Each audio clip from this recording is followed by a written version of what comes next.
और यहां जहां दिल्ली में आप खड़े, मास्क नहीं पहनता, मैं ओपनली आपको बोलूंगा, नहीं पहनता।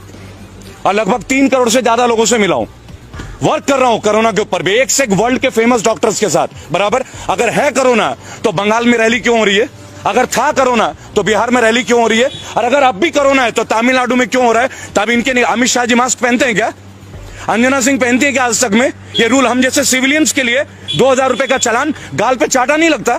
क्या दे दिया हम लोगों को? ब्यूटी पार्लर वाले घर बैठे रहे, टैक्सी वाले घर बैठे रहे, कोचिंग इंस्टीट्यूट वाले घर बैठे रहे, जिम चलाने वाले घर बैठे रहे, एक का भी किराया रुका गया, लोग बर्बाद हो गए, बर्बाद हो गए। उनके लिए बैकअप पैकेज रहा, इन्होंने बोला मुद्रा लोन दे दिया। चलिए आप पत्रकार हैं, 100 युवक ले लीजिए जो पोस्ट ग्रेजुएट हो, मैं तो गोल्ड मेडलिस्ट हूं, 100 गोल्ड मेडलिस्ट लेके आता हूं, बताइए कौन से बैंक में चलूं? आपको एक को मुद्रा लोन नहीं मिलता। कारण बैंक वालों को कोलैटरल चाहिए। Collateral, what is collateral? कि लोन तब देंगे जब आपके पास बैकअप रहेगा। जबकि गवर्नमेंट ये कहती है ये उन यूथ के लिए ये परियोजना है जिनके पास कुछ नहीं, अच्छी विचारधारा, हम एक प्रोजेक्ट उनको देंगे। Where is that project?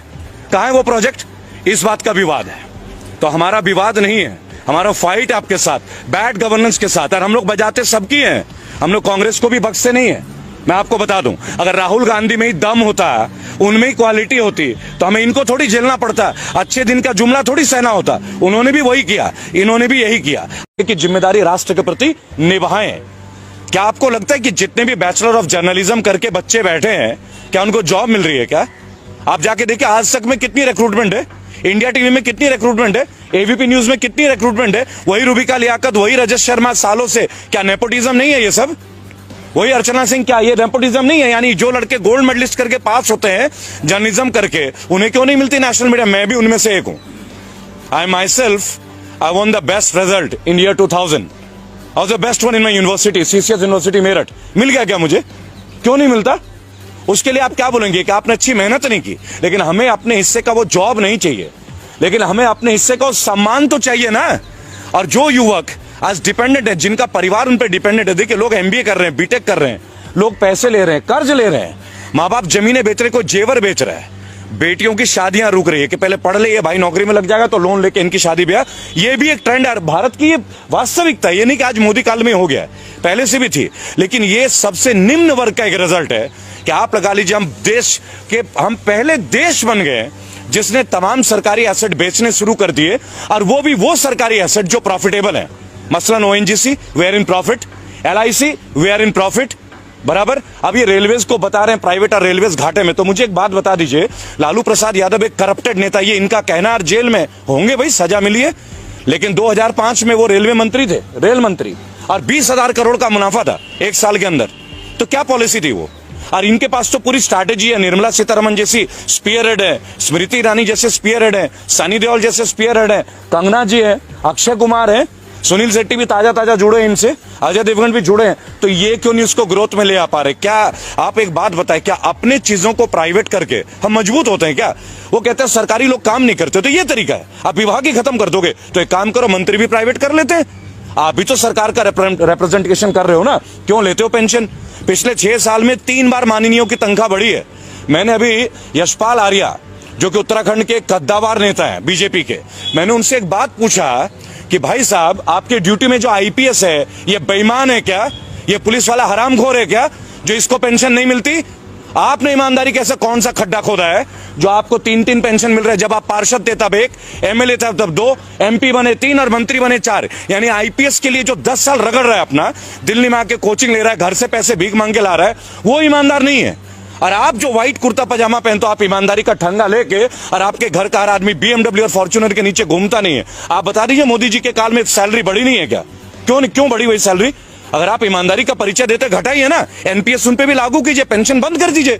हम आपके साथ खिलाफ नहीं है, सख्त आपकी विचारधारा को समर्थन करेंगे, लेकिन एक कंडीशन है। 5 सवाल है, देखिए आप लोग इतने सवाल पूछते हैं ना, 5 क्वेश्चन पे हमारे साथ आके डिबेट पे आ जाइए, ओनली 5 क्वेश्चन। पहली बात, एम्प्लॉयमेंट के ऊपर बात करते हैं। फर्स्ट, एम्प्लॉयमेंट के ऊपर बात कर लेते हैं, केवल एम्प्लॉयमेंट पे आपने लास्ट 6.5 ईयर्स में जो आपके केंद्र शासित प्रदेश हैं, 15 साल रहे आप मध्य प्रदेश में, छत्तीसगढ़ रहे 10 साल से ऊपर, बराबर। स्टैट्स के साथ बात करूंगा, जुबानी बात नहीं करूंगा, पूरा स्टैट्स है। आरटीआई एक्टिविस्ट हूं, 27 बार की जेल की यात्रा है सर, और भक्त रहा हूं मोदी जी का, कड़ा भक्त। कई लोगों से लड़ाई लड़ी है, अब इसलिए हिम्मत मिली कि उनके सामने भी लड़ने की। आज जो बच्चे बैठे हैं 1.25 लाख और आए हुए हैं गुरुद्वारे में, उनको फेस कीजिए ना, उनको बताइए ना उनकी ज्वाइनिंग क्यों नहीं दे रहे हैं। Medical fit, physical fit, written test pass किया, कोई टेस्ट और बचा नहीं, तो जॉब क्यों नहीं दे रहे हैं? और आपके पास वैकेंसी है, क्यों नहीं दे रहे भाई उनको जॉब, बताइए। रेलवे के बच्चे बैठे हैं, लोको पायलट के 10,700, यूपी पुलिस के वर्दी का 2018 से इंतजार, 2015 के एसएससी के बच्चे, 2012 के बच्चे, कितने दिन आत्महत्या। आप लास्ट 3 महीने में 200 बच्चों ने आत्महत्या किया है। उनके माँ बाप को दुख नहीं होता क्या? लोअर मिडिल क्लास फैमिली, कई ओवर एज हो गए, दोबारा गवर्नमेंट जॉब दे नहीं सकते हैं, सेलेक्टिविटी है। They have been selected but they haven't got their jobs and they won't get their jobs in this government. ये लड़ाई उनके लिए है, ये लड़ाई आईटी। और अब जो आपने बोला ना सोशल मीडिया, क्या हो जाएगा सोशल मीडिया में? रोक दोगे तो क्या होगा? बोलना बंद कर देंगे। अरे जिस रोड पे खड़े होंगे ना, वहां हजारों लोग खड़े होंगे। जुबान भी बंद कर दोगे क्या? जुबान बंद कर दोगे? अनुराग ठाकुर नहीं बोलते हैं गोली मारो, मार दो गोली भाई, गद्दारी तो दिखा दो। अरे गद्दार को तो जीने का हक ही नहीं है। आपके लोगों में अनुराग ठाकुर कौन से गाड़ी में घूमते हैं जी? और परिवारवाद की चर्चा। राजनाथ सिंह का बेटा कौन है? मैं गौतम बुद्ध नगर में रहता हूं, राम राज्य में, जहां बोलना मना है, आपकी जानकारी के लिए मैं वहीं से बजाता हूं। कौन है पंकज सिंह? राजनाथ सिंह का बेटा। वहां के एमएलए कौन थी? विमला बाथम। कहां की थी? बेस्ट एमएलए थी। उनको हटा के राजनाथ सिंह के बेटे को टिकट दे दिया जाता है। परिवारवाद नहीं है? तब मुलायम सिंह याद आता है आपको, तब लालू याद आता है। Rules has to be made not biased for all, one for all for one. तरक्की कर रहा है, आप ये कह रहे हैं कि देश तरक्की कर रहा है, राइट? अगर देश तरक्की कर रहा है तो देशवासियों से तरक्की होती है ना।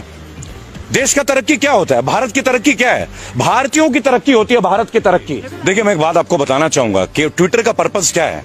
जेन्युइन इंफॉर्मेशन को लोगों तक पहुंचाना, अपनी फीलिंग्स को लोगों तक पहुंचाना। नेशनल मीडिया, जिसको अब हम लोग धीरे धीरे गोदी मीडिया के तौर पे जानने लगे हैं, कौन है ये नेशनल मीडिया? ये सारे सैटेलाइट चैनल। आप देखिए रजत शर्मा जनता की अदालत करते थे, क्या रजत शर्मा ने कभी ये नहीं सोचा कि एक बार बाबा रामदेव से पूछे?